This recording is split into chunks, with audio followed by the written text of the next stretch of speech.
хоёулаа хэрхэн мөнгөтэй болох вэ? Харин юу хийхээ сайн мэдэхгүй л байна.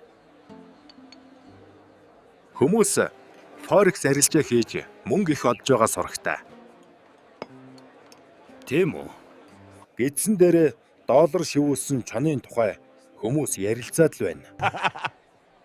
Өнөөдрийн манай подкастын дугаарт Никл чон оролцож байна.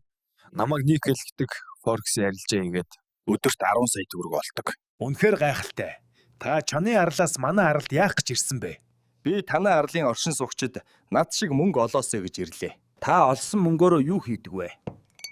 Ихэнхийг нь буйны ажилтал зориулдаг штэ. Та бидэнд мөнгө олох арга зааж өгөхгүй үз. Болдгүй яах вэ? Гэхдээ үнгүй юм гэж энэ хорвоо дээр байхгүй. Баяжих маш амархан. $100 өнөөдөр өгвөл маргааш би танд $200 болгоод өгнө. За харав. Нөгөө чон чи энэ байна. Хоёулаа байгаа бүх мөнгөө энэ чонд өгье. За. төвлөрсөн тарих, гүйсэн нөхөд, дансан дах мөнгө, дансан дах өнгө, зах зээлийг захир, далдайсан мөнгө, далдайсан трейдерс, далдсан мөнгө.